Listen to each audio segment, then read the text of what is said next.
Hello guys, स्वागत है आपका मोबाइल पाठशाला में। दोस्तों, आज हम यूपीएसआई का 2017 का प्रीवियस ईयर पेपर सॉल्व करने वाले हैं। तो आइए स्टार्ट करते हैं। देखिए, जो पहला सवाल है कोडिंग डिकोडिंग का है। कह रहा है कोड भाषा में मारुति को इस तरह लिखा जाता है, तो इसको कैसे लिखेंगे।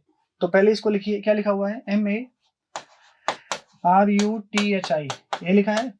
और उसके ठीक नीचे पहले तो क्या करिए, लेटर का कोड लिख लीजिए। जैसे M का कोड 13 होता है, A का 1, R का 18, U का 21, T का 20,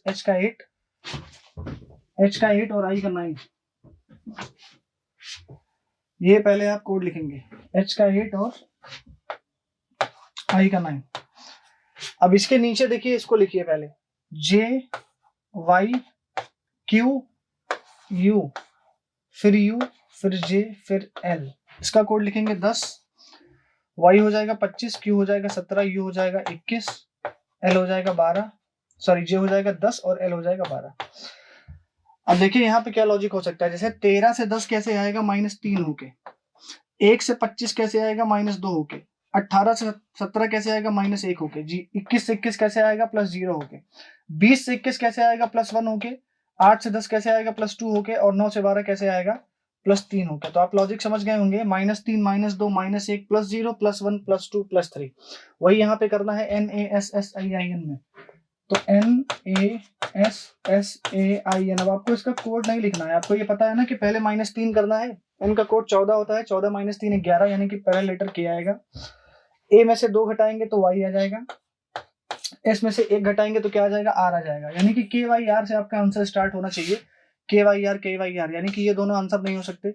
इन दोनों में से कोई एक आंसर होना है। लास्ट वाला देख लीजिए। देखिए लास्ट में करना क्या है, हमको +3 करना है। तो N में +3 कर देंगे यहाँ पे लास्ट में, तो ये Q आ जाएगा। यानी कि आंसर हमारा KYR से स्टार्ट होगा, Q से खत्म होगा। ऐसा सिर्फ ऑप्शन नंबर सी में हो रहा है, तो ऑप्शन नंबर सी आपका आंसर हो जाएगा। ठीक। फिर देखिए, जो क्वेश्चन नंबर 2 है, इसमें कथन दिया हुआ है और पूर्वानुमान दिया हुआ है। मतलब कथन से क्या अनुमान लगा सकते हैं। तो कथन में दिया है, बस से बाहर अपना सर या हाथ मत निकालो, सार्वजनिक यातायात में एक चेतावनी। अब बताइए, चेतावनी क्या सोच के दी गई होगी। अगर ये चेतावनी दी जाती है तो क्या सोच के चेतावनी दी गई होगी। इसलिए क्योंकि वाहन से बाहर झांकना या हाथ निकालकर हिलाना खतरनाक होता है, इसीलिए तो ये चेतावनी दी जा रही है। यही चेतावनी इसलिए दी जा रही है कि लोग इस तरह की चेतावनी की परवाह नहीं करते। ऐसा तो कुछ नहीं है। चेतावनी दी ही इसीलिए गई है क्योंकि वाहन से झांकना बाहर और हाथ निकालना, ये दोनों ही खतरनाक होते हैं। इसीलिए जो इसका पूर्वानुमान होगा, ये पहला हो जाएगा। तो केवल पूर्वानुमान पहला वाला निहित है। ठीक। चलिए अगला सवाल देखते हैं। फिर देखिए, एक रसायन विज्ञान प्रयोगशाला में एक ही विशिष्ट गुरुत्व के सील किए हुए तरल पदार्थ वाले 30 सामान बिना अंकित फ्लास्क रखे हुए हैं। देखिए, जो आपका फ्लास्क होता है कुछ इस तरह का, ऐसे ही कुछ फ्लास्क हैं जो सील है, उसके अंदर कुछ तरल पदार्थ भरे हुए हैं। और ऐसे 30 फ्लास्क हैं एक जैसे दिखने वाले।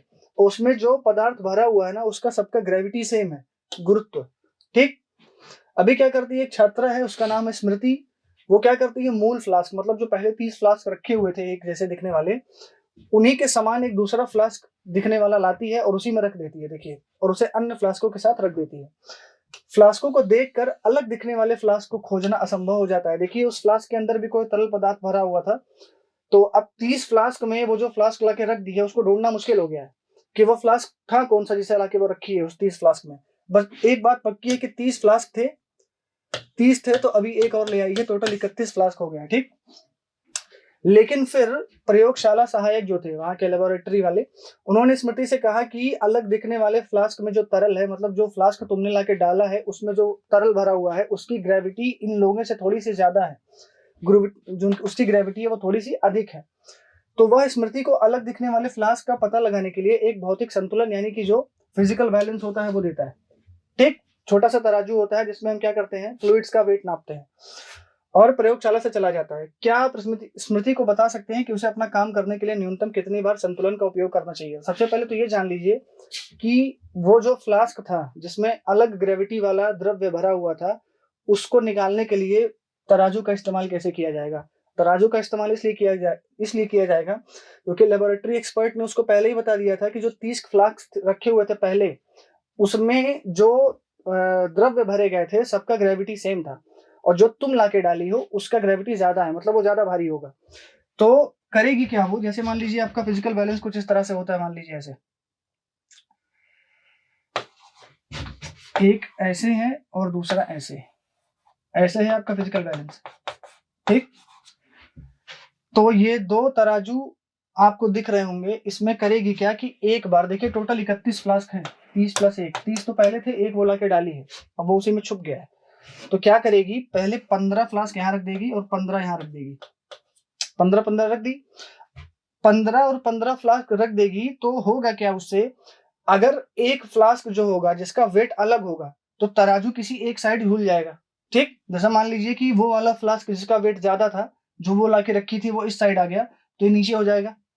तो उससे जो अलग एक्स्ट्रा फ्लास्क जो लाके ऐड की थी, यहां से निकाला जा सकता है। मान लीजिए इतना करने पे भी वो फ्लास्क नहीं निकला, मतलब वो नहीं खोज पाई, तो क्या करेगी, किसी एक 15 में से उठा लेगी फिर से और तराजू में 7 रख देगी, 7 फ्लास्क रख देगी। 7 फ्लास्क रखने के बाद अगर इसमें से कोई भी ऐसा फ्लास्क होगा, ये वाला फ्लास्क अगर इन 7 में कहीं पे भी आ गया तो उस साइड का तराजू नीचे झूल जाएगा। ठीक, तो यानी कि यहां से भी वो एक फ्लास्क निकाल सकती है। इसी 15 में से ही 7 लिया गया है, 7 में से अगर कोई फ्लास्क जिसका वेट ज्यादा रहा होगा वो पता चल जाएगा इसमें से, तो एक फ्लास्क यहाँ से भी निकल सकता है। देखिए 15 30 1 31 यहाँ थे, 7 14 1 15 यहाँ पे है। अभी मान लीजिए इतना करने के बाद भी नहीं निकला, तो ये क्या करेगी, 7 फ्लास्क में से 3 फ्लास्क निकाल के लगा लेगी तराजू पे। अगर यहाँ से भी तराजू का कोई भी हिस्सा ऊपर या नीचे हुआ तो पता चल जाएगा कि वही वाला फ्लास्क, अलग दिखने वाला फ्लास्क इसमें लाके डाला गया है। तो यहाँ से भी आपका एक फ्लास्क निकल जाएगा। देखिए 3 3 6 1 7, इसी 7 में से निकाला गया है इसको। मान लीजिए यहाँ से भी नहीं निकलता है तो क्या करेगी, इस 3 में से फिर से वो 2 फ्लास्क निकाल लेगी, एक यहाँ एक यहाँ। अगर अलग दिखने वाला फ्लास्क होगा तो वो यहाँ से मिल जाएगा। तो अब आप देखिए, पहले 15 यहाँ निकाली, 15 7 22 3 25 1 26 फ्लास्क किए हैं, और ये जो 1 2 3 और ये 4 एक्स्ट्रा वाले फ्लास्क थे जो इसको मिल सकते थे, तो 26 और 4 कितने हो गए, 30। यानी कि ये एक्सपेरिमेंट करने के लिए इसको टोटल कितनी बार ये काम करना पड़ेगा, एक बार यहाँ करेगी, एक बार यहाँ की, ये देखिए दूसरी बार यहाँ, तीसरी बार यहाँ और चौथी बार, 4 बार करना पड़ेगा, 1 2 3 और ये 4, 1 2 3 4, 4 बार ये ऑपरेशन परफॉर्म करना पड़ेगा, ऑप्शन नंबर बी। ठीक, चलिए अगला सवाल। प्रीति अपने दोस्तों से एक पहेली पूछी। जब मैं स्कूल के लिए तैयार हो रही थी तो एक आदमी हमारे घर आया था। मेरी माँ उसे देखकर आश्चर्यचकित थी। मैंने अपनी माँ से पूछा वह कौन है। मेरी माँ ने जवाब दिया, वह मेरे, जो उसकी माँ है, देखिए फीमेल है इसलिए इसको सर्कल से दिखा रहा हूँ, मेल होगी, अगर कोई मेल होगा तो उसको ट्रायंगल से दिखाएंगे। वह मेरे दादा की, इसकी माँ के दादाजी कौन होंगे, इसके पिताजी के पिताजी। ठीक, ये इसकी माँ के दादाजी हो गए। वह मेरे दादाजी के पत्नी, यानी कि इसकी माँ की दादी, पत्नी के इकलौते बच्चे की, यानी कि खुद इसके पापा, इसकी जो माँ है उसके पापा की इकलौती बेटी का, मतलब ये खुद इसकी माँ का भाई है, यहाँ पे है भाई। ठीक, तो पूछा जा रहा है कि उसका, मतलब इसका, इस आदमी का उसकी माँ से और उस लड़की से क्या रिलेशन है। तो दोस्त की लड़की है ना यहाँ पे, मतलब बेटी कह लीजिए उसको, जो बेटी है उसकी यहाँ पे आएगी। आप देखिए कि मम्मी बेटी है, इसकी मम्मी यहाँ है, मम्मी का भाई क्या लगता है, मामा लगता है। तो किसका रिश्ता हो जाएगा, उसकी मम्मी से इसका तो रिलेशन भाई का है, लेकिन इसका इसकी बेटी से रिलेशन मामा का है। ठीक, तो भाई और मामा का रिलेशन आ जाएगा। ठीक है, कोई मुश्किल नहीं था इसमें, छोटा सा सवाल था ब्लड रिलेशन का, कोई दिक्कत नहीं है। फिर देखिए एक श्रृंखला दी हुई है, दी गई श्रृंखला में अगली श्रृंखला क्या होगी ये आपको बताना है। दोस्तों ये 6 नहीं है, यहाँ पे आपकी सीरीज है 67 211 519।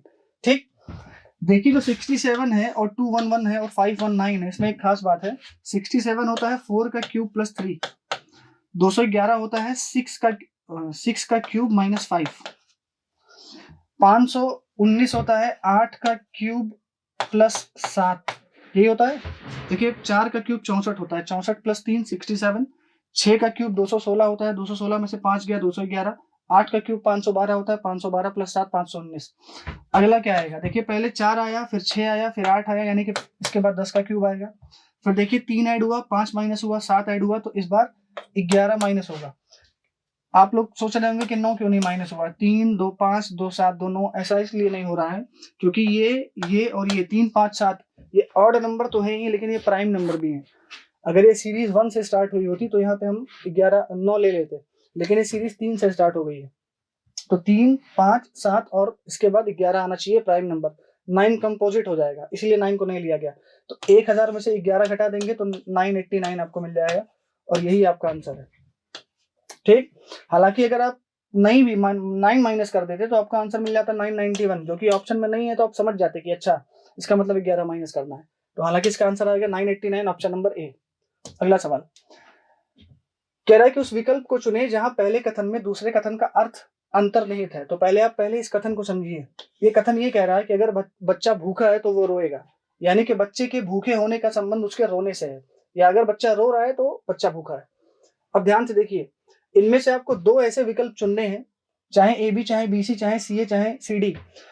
विकल्प इस तरह से चुनने हैं जहां पे पहले कथन का जो अर्थ है, मतलब सी अगर कथन है तो उसका अर्थ है डी, सी अगर कथन है उसका अर्थ है ए अगर कथन है उसका अर्थ है बी अगर कथन है उसका अर्थ है सी। अब ध्यान से देखिएगा, अगर मैं इसमें से ए बी को ले लेता हूं, ए क्या कह रहा है, मेरा बच्चा भूखा है, बी कह रहा है मेरा बच्चा रो रहा है, और यही दोनों अगर मिला दें तो एग्जैक्टली यही बात हो जाएगी कि यदि बच्चा भूखा है तो वो रोएगा, इसलिए ऑप्शन नंबर सी आपका सही उत्तर हो जाएगा। अगला देखते हैं। मैं अपने घर से चलता हूं जिसका मुख दक्षिण की ओर है, मतलब उसका जो घर है वो घर खुला हुआ है दक्षिण दिशा की तरफ। ठीक, दक्षिण इधर होता है, ये अगर आप देखें थोड़ा सा तो ये उत्तर होता है, ये दक्षिण होता है, ये होता है पूर्व, ये होता है पश्चिम।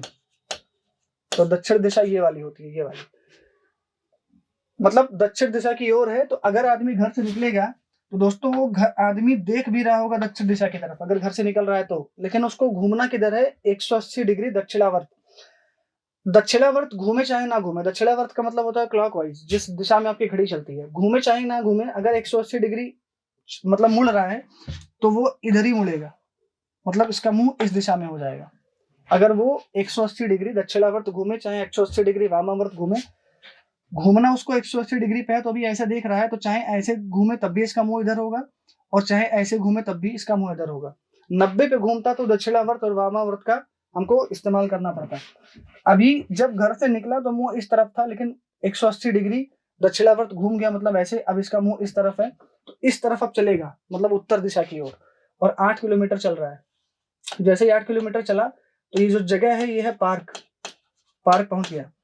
इसके बाद वहां से 90 डिग्री वामावर्त, मतलब अब वामावर्त हमको इस्तेमाल करना पड़ेगा, एंटी क्लॉकवाइज जिस दिशा में आपकी घड़ी चलती है उसके अपोजिट। यहाँ से वामावर्त घूम जाता है, मतलब बाएं मुड़ जाता है और 6 किलोमीटर चलता है। तो पूछ रहा है और बैंक पहुंच जाता है। तो सवाल में पूछा है बैंक और उसके घर के बीच की दूरी कितनी है, घर उसका यहाँ पे था। ठीक, तो बैंक और घर के बीच में सबसे छोटी दूरी कौन सी होगी, यही दूरी है सबसे छोटी। अब देखिए एक ट्राइंगल बन रहा है जिसमें एक साइड 6 दूसरी 8 है, तो तीसरी 10 हो जाएगी, पाइथागोरस ट्रिपलेट। ये आप चाहें तो ऐसे निकाल सकते हैं, 6 का स्क्वायर प्लस 8 का स्क्वायर, जो कि हो जाएगा अंडर रूट में 36 प्लस 64, जो कि होता है दोस्तों 100, और अंडर रूट 100 किसके बराबर होता है, 10 के। तो यही 10 आपका सही उत्तर आ जाएगा, ऑप्शन नंबर डी। ठीक, अगला सवाल देखिए, दिए गए विकल्पों में से जो भिन्न है उसका चयन कीजिए। देखिए ये ट्रायंगल बना है, ट्रायंगल बंद है कि नहीं, उसके अंदर एक स्क्वायर बना है वो भी बंद है, ये एक रेक्टेंगल बना है वो बंद है, इसके अंदर एक सर्कल है वो भी बंद है, ये एक पेंटागन है जिसके 5 साइडें होती हैं, बंद है पेंटागन ना, इसके अंदर सर्कल है वो भी बंद है। ये एक हेक्सागन है 6 साइड वाला, इसके अंदर एक रोम्बस है वो भी बंद है। लेकिन ये एक सर्कल है जो बंद है, इसके अंदर एक एंगल वाला बना हुआ है वो खुला हुआ है, देखिए इसका मुंह खुला है इधर से, इसीलिए यही जो है भिन्न हो जाएगा। कौन सा है ये पहला था, ये दूसरा था, ये तीसरा था, ये चौथा था, ये पांचवा था, तो आप देख सकते हैं तीसरा वाला भिन्न है, ऑप्शन नंबर डी। ठीक, आगे देखिए, देखिए सिलोजिज्म का सवाल है जिसको आप तर्क संगत कहते हैं, तर्क संगत। अब देखिए इसमें क्या करना है हमें, इसका हमें वेन आरेख बनाना पड़ता है। पहले कथन कह रहा है कि कुछ घंटियां क्रिसमस होती हैं, तो इसका वेन आरेख कैसे बनाएंगे, ये आपकी घंटी होगी और ये हो गया आपका क्रिसमस, कि कुछ घंटियां भाई क्रिसमस होती है, बन गया। फिर क्या कह रहा है, सभी घंटियां रोशनी है, तो सभी घंटियां लीजिए रोशनी हो गई, सभी घंटियां रोशनी हो गई। ठीक, अब आपसे पूछा जा रहा है कि निष्कर्ष बताइए, सभी रोशनी घंटियां हो ये एक संभावना है, सभी रोशनी घंटियां हो ये एक संभावना है। क्या ऐसा संभव है कि सभी रोशनियां घंटी हो जाए, सभी रोशनी घंटी हो जाए, ये एक संभावना है। बिल्कुल दोस्तों, संभावना में तो हम ये बात कह ही सकते हैं भाई, ये जो एरिया है रोशनी का है, ये पता नहीं है हमें कि ये भी घंटी होगा कि नहीं, ये एरिया रोशनी का है, ये घंटी होगा कि नहीं हमको नहीं मालूम, लेकिन संभावना में देखेंगे तो अगर घंटी और बड़ी हो जाए और बड़ी हो जाए तो रोशनी के बराबर पहुंच जाएगी। तो संभावना में ये बात बिल्कुल सही है कि सभी घंटियां रोशनी हो, ये एक संभावना है। फिर कह रहा है सभी घंटियां रोशनी है, ये संभावना में इसलिए सही हो जाएगा। दूसरा, सभी घंटियां रोशनी है, सभी घंटियां रोशनी है क्या? क्या सभी घंटियां रोशनी है? नहीं। सभी घंटियां रोशनी कैसे हो जाएंगी बताइए? अच्छा एक सेकंड, सॉरी, ये कथन और निष्कर्ष मैंने मिला के वेन डायग्राम बना दिया, ये गलती हो गई। वेट, ये कथन दो थे। कुछ घंटियां क्रिसमस है, ये तो मैंने सही बनाया था। कुछ घंटियां क्रिसमस है, घंटी यहाँ पे आ गई, क्रिसमस यहाँ पे आ गया। दूसरा देखिए कथन कुछ और है। दूसरा कथन कह रहा है कोई क्रिसमस रोशनी नहीं है, कोई भी क्रिसमस रोशनी नहीं है, यानी कि क्रिसमस यहाँ पे है तो इसका रोशनी से कोई लेना देना नहीं है। इनके बीच में ऐसे क्रॉस लगा देंगे। क्रिसमस का कोई भी हिस्सा रोशनी को नहीं टच करेगा, रोशनी का कोई हिस्सा क्रिसमस को नहीं टच करेगा। इन दोनों कथनों का वेन आरेख यहाँ पे बना दिया है मैंने। अब निष्कर्ष पे आते हैं। कह रहा है सभी रोशनी घंटियां हो, ये एक संभावना है। रोशनी यहाँ है और दोस्तों घंटियां यहाँ है। अब मुझे एक बात बताइएगा, अगर सारी रोशनियां घंटी हो गई तो कितनी घंटी भी रोशनी हो जाएगी? और ये घंटी जो है, ये वाला जो एरिया है, ये तो क्रिसमस का भी है और क्रिसमस का कोई हिस्सा रोशनी नहीं हो सकता। इसलिए संभावना में ये बात नहीं कही जा सकती कि सभी रोशनियां जो है वो घंटी हो सकती है। ठीक, फिर से समझिएगा, सभी रोशनियां घंटी हो ये एक संभावना है। सभी रोशनियां घंटी हो, रोशनी जो है ना वो घंटी के अंदर जा सकता है, घंटी रोशनी के अंदर नहीं आ सकती। अगर पूरा का पूरा घंटी रोशनी के अंदर आ गया तो ये हिस्सा भी रोशनी के अंदर चला जाएगा। और आपको पता है कि ये हिस्सा क्रिसमस का भी है, तो ये हिस्सा नहीं जाना चाहिए इसमें। यानी कि सभी घंटियों के रोशनी होने की संभावना नहीं है, लेकिन सभी रोशनियों के घंटी होने की संभावना है। इसलिए क्योंकि अगर आप पॉसिबिलिटी में इसका वेन डायग्राम बनाएं तो यही वेन डायग्राम देखिए ऐसा बन जाएगा। ये आपकी हो गई घंटी, ये आपकी हो गई क्या? क्रिसमस। और ये आपकी हो गई रोशनी। अब ध्यान से देखिए, रोशनी का अभी भी क्रिसमस के साथ कोई लेना देना नहीं है। रोशनी यहाँ पे है, क्रिसमस यहाँ पे भी है, लेकिन पूरा का पूरा रोशनी घंटी में आ गया। तो पूरा रोशनी घंटी हो सकता है, घंटी कभी भी पूरा का पूरा रोशनी में नहीं जा सकता, क्योंकि ये हिस्से को मनाही है घंटी के, क्योंकि ये हिस्सा क्रिसमस का भी है। तो पहला वाला तो जो है सभी रोशनियां घंटी हूं, ये तो सही हो जाएगा संभावना में। दूसरा, सभी घंटियां रोशनी है, क्या सभी घंटियां रोशनी है ये बात कही जा सकती है? भाई जो घंटी है उसका रोशनी से क्या रिलेशन, हमको तो पता ही नहीं है, तो गलत हो जाएगा। तो आंसर क्या आएगा? सिर्फ निष्कर्ष पहला अनुसरण करता है, ऑप्शन नंबर सी। अगला सवाल, फिर देखिए यहाँ पे एनालॉजी का सवाल है। 1090 किसी लॉजिक से 530 से संबंधित है, तो 170 का संबंध इन दिए गए चार विकल्पों में से किससे होगा? देखिए जो 1090 है, अगर ये आपको याद हो तो 33 का स्क्वायर होता है 1089, उसी में अगर मैं एक जोड़ दूं तो 1090 आ जाएगा। उसी तरह से 23 का स्क्वायर होता है 529, अगर उसमें एक जोड़ दूं तो 530 आ जाएगा। अब देखिए 23 से 33 आया है -10 करके। अब 170 को देखिए, 13 का स्क्वायर होता है 169, अगर मैं एक जोड़ दूं तो 170 आ जाएगा। 13 में से 10 घटा दूं तो आ जाएगा 3, 3 का स्क्वायर कर दूं आ जाएगा 9, एक जोड़ दूं आ जाएगा 10। यही लॉजिक इसमें दोस्तों इस्तेमाल करना था, ऑप्शन नंबर सी इसका सही उत्तर हो जाएगा। स्क्वायर प्लस 1, और जिसका स्क्वायर किया 10 घटा दीजिए, उसका स्क्वायर प्लस 1, ये 2 नंबर मिल जाएंगे। 13 का स्क्वायर प्लस 1, ये नंबर मिल गया। 13 में से 10 घटा दो 3, 3 का स्क्वायर 9 प्लस 1 10। ठीक, ऑप्शन नंबर सी। अगला सवाल देखिए, एक व्यक्ति घर से दफ्तर के लिए निकलता है, वह 10 किलोमीटर दक्षिण की ओर चलता है। तो अगर मान लीजिए यहाँ से निकल रहा है और 10 किलोमीटर चलेगा तो ये दक्षिण की तरफ चल दिया, फिर वहां से बाएं घूम जाएगा, देखिए बाएं घूमेगा इधर चलेगा, 15 किलोमीटर चलता है तो 15 चल दिया लीजिए। फिर बाएं घूम गया और कहाँ चलता है? 10 किलोमीटर चलता है, यहाँ पहुंच गया और ये दफ्तर पहुंच जाता है, इसका दफ्तर हो गया। और ये जहां से चलना स्टार्ट किया था वो था इसका घर। पूछ रहा है कि उसके घर से उसका दफ्तर, मतलब ये किस दिशा में है इसका दफ्तर, ये कौन सी दिशा होती है? पूर्व। आंसर आ जाएगा पूर्व। ठीक, ऑप्शन नंबर बी। अगला सवाल देखिए, आर रिलेटेड है इस वाले आर से, तो ई का रिलेशन किससे होगा? पहले ये देखिए इस आर से ये आर बना कैसे। देखिए इस आर से ये आर इस तरह बना कि सबसे पहले क्या किया गया ना, ये जो आर यहाँ पे लिखा हुआ था, इस आर से ध्यान से देखिएगा, ये वाला आर बना है। ये वाला आर कैसे बनेगा? ये वाला आर, पहले इसको पलटिए, इसको पलट दीजिए पहले। तो अगर इसको पलट दूंगा तो ये कुछ ऐसा दिखेगा, ये ठीक, ये दिख रहा है। और फिर इसको ऐसे पलट दीजिए तो ये ऐसा दिख जाएगा।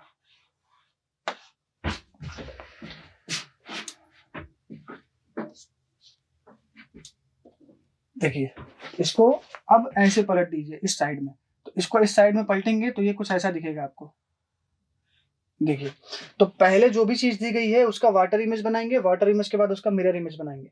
वही काम करना है ई के साथ। ई यहाँ पे दिया हुआ है, ई का पहले वाटर इमेज बनाइए तो ई कैसा दिखेगा, ऐसा दिखेगा ये दिखेगा।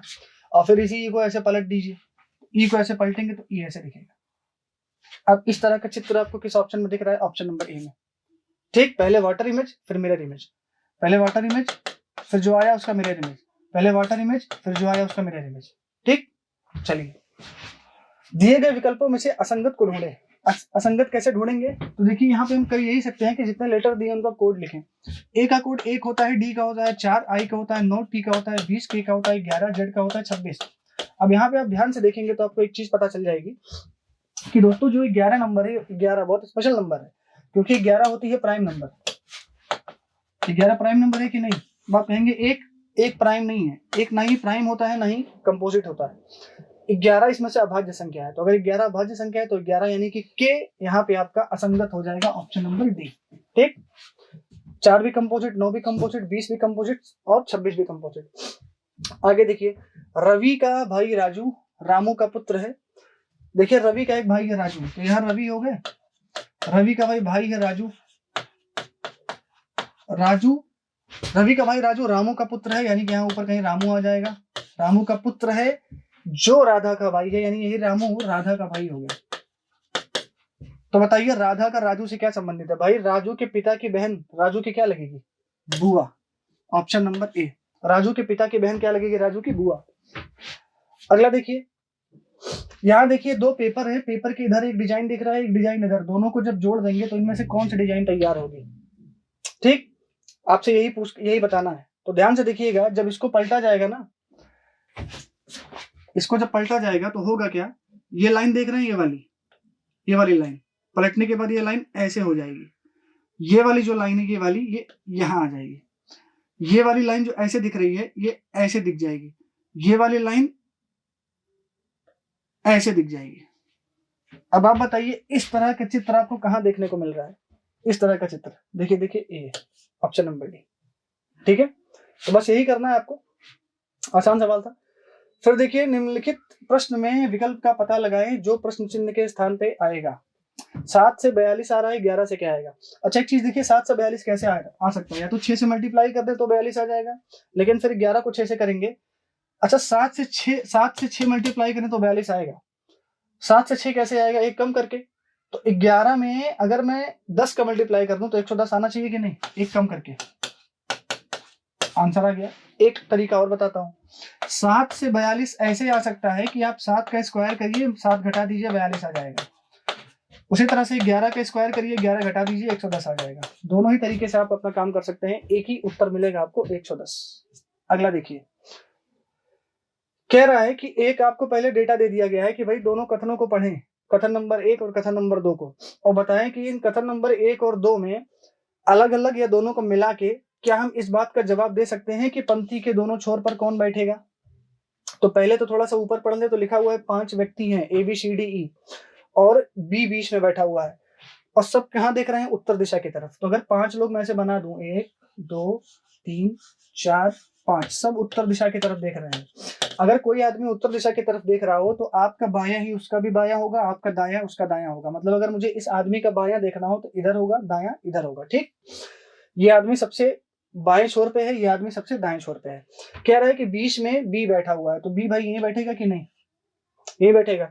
अच्छा अब कथन नंबर जरा इसको पढ़ते हैं। कह रहा है सी ए के दाईं ओर बिल्कुल बगल में बैठा है। सी कहाँ बैठा है, ए के दाईं ओर बिल्कुल बगल में, मतलब अगर ए यहाँ पे है तो सी यहाँ पे आएगा जस्ट। जो बी की ओर बिल्कुल बगल में बैठा है, कौन, ए, तो ए जो है ना वो बी के दाईं ओर बैठा है बिल्कुल बगल में, तो बी के दाईं ओर ए आ जाएगा और ए के दाईं ओर सी आ जाएगा। ये बना लिया हमने। पहले कथन से तो इतनी जानकारी हमें मिल गई। दूसरा कथन अगर पढ़े, क्या खाली इतने से आप बता देंगे कि कौन बैठा है यहाँ पे। अभी 2 लोग बचे हैं, एक बचा है डी और एक बचा है ई, तो डी और ई कैसे पता चलेगा कहाँ बैठेंगे, तो सिर्फ पहले कथन से तो नहीं बता पाएंगे। अच्छा दूसरा कथन, अगर इसी में दूसरे कथन की जानकारी भी अगर इसी में इस्तेमाल कर दें कि डी बी की दाईं ओर दूसरे स्थान पे है, तो बी की बाईं ओर पहला दूसरा, यानी कि यहाँ पे डी है, एक ही आदमी बचा ई, यही आएगा। इसका मतलब अगर हमें ये बताना है कि दोनों छोर पे कौन कौन बैठा हुआ है तो हमें दोनों ही कथन का इस्तेमाल करना पड़ेगा।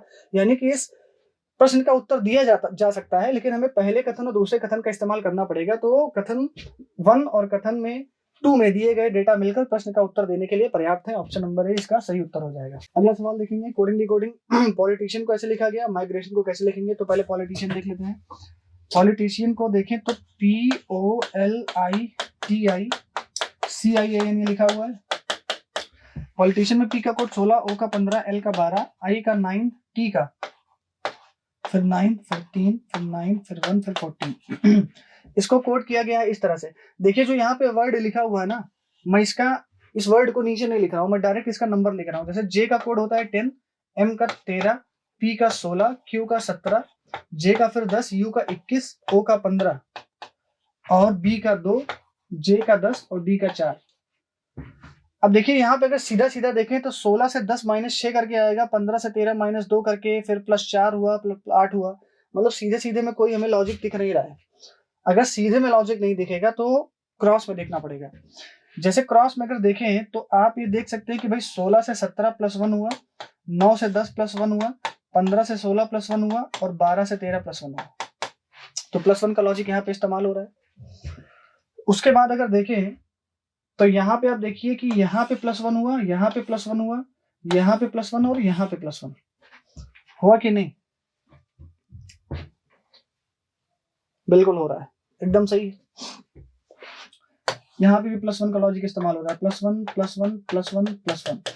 यहाँ पे देखिए 9 से 10 प्लस 1, 20 से 21 प्लस 1। तो यानी कि इस तरह से क्रॉस कोडिंग चलती रहेगी आपकी।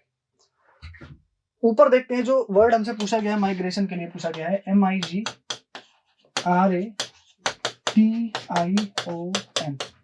देखिए स्टार्टिंग के 4 में तो हमें क्रॉस कोडिंग करनी है। तो प्लस 1 करेंगे तो R का प्लस 1 करेंगे तो S आ जाएगा, M का प्लस 1 करेंगे तो N आ जाएगा, G का प्लस 1 करेंगे तो H आ जाएगा, I का प्लस 1 करेंगे तो J आ जाएगा। SHJN आ गया।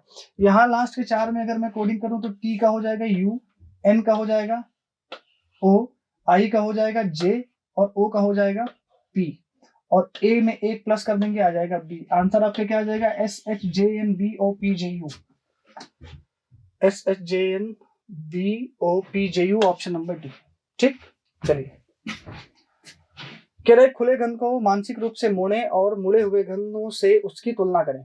मतलब ये एक आपको डाइस दिया हुआ है और ये डाइस ओपन है, खुली हुई है। इसको मोड़ के ऐसे डाइस तैयार करना है। बोलना है कि मोड़ने के बाद ये डाइस कैसी दिखेगी। अब ध्यान से देखिएगा, इन दोनों डाइस में आपको पता है कि जो ये वाला सरफेस है और ये वाला सरफेस, ये दोनों विपरीत सरफेस है। विपरीत यानी कि अपोजिट है एक दूसरे के, मतलब ये कभी एक साथ नहीं आने चाहिए। और आपको पता है डाइस में दो अपोजिट सरफेस ना एक साथ दिख सकते हैं ना एक साथ छिप सकते हैं। अगर वो छिपे हैं मतलब साथ हैं। जैसे इन डाइस में देखिए ये स्क्वायर और ये रेक्टेंगल, देखिए दोनों साथ में आ गए, तो ये डाइस तो पॉसिबल ही नहीं है, क्योंकि ये डाइस कह रही है भाई दोनों अपोजिट होंगे, ये कह रही है दोनों साथ होंगे, तो इसका माना जाएगा ना, इसलिए गलत हो गया। यहाँ पे देखिए ये दोनों दिख ही नहीं रहे हैं, जो अपोजिट सरफेस है। अगर दिख नहीं रहे हैं मतलब छिपे हुए हैं, और छिपने का मतलब साथ होना। दो अपोजिट सरफेस ना एक साथ दिखेंगे ना छिपेंगे। अगर छिप गए तो साथ हैं और साथ हो नहीं सकते क्योंकि अपोजिट है। यहाँ देखिए यहाँ पे पॉसिबिलिटी है कि यहाँ पे, क्योंकि ये दोनों में से एक दिख रहा है दूसरा नहीं दिख रहा है, तो ये पॉसिबल हो सकता है बन जाए।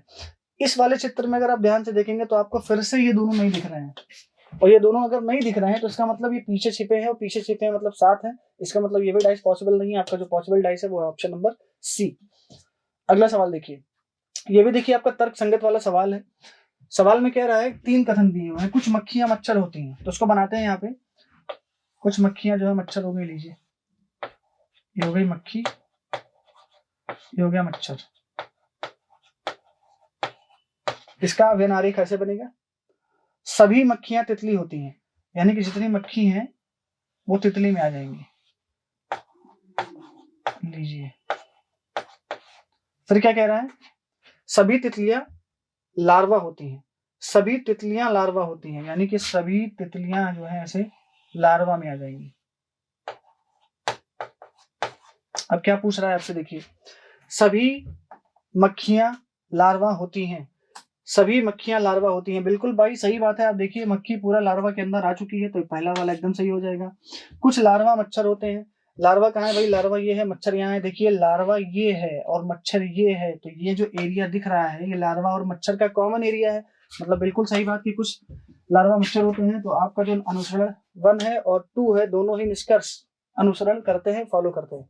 अगला देखिए, उस विकल्प का चयन करें जो भिन्न हो। मॉनिटर, सीपीयू, माउस और मॉडेम। अच्छा मॉडेम आपको पता है ये कंप्यूटर में लगा के हम मूवीज वगैरह देखते हैं, फाइल वगैरह उसमें हम ट्रांसफर कर लेते हैं।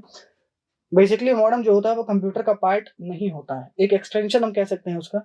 लेकिन मॉनिटर, सीपीयू, माउस ये दोनों तीनों ही जो है कंप्यूटर के पार्ट होते हैं, इसलिए मॉडेम आपका जो है वो भिन्न हो जाएगा, मतलब सही आंसर हो जाएगा। फिर देखिए एक और आपको पैसेज दिया गया छोटा सा, पूछ रहा है सी का ए से क्या रिश्ता है, ये बताने के लिए आपको 2 कथन दिए गए हैं। तो सवाल ये है कि इस सवाल का जवाब इन दोनों कथनों में आप कैसे दे पाएंगे। क्या सिर्फ कथन 1 से दे सकते हैं, क्या सिर्फ कथन 2 से दे सकते हैं, या दोनों को मिला के दे सकते हैं। क्या रहा है, अच्छा एक चीज यहाँ पे छूट गई है, सी बी का भाई है, ये लिखा हुआ है सी बी का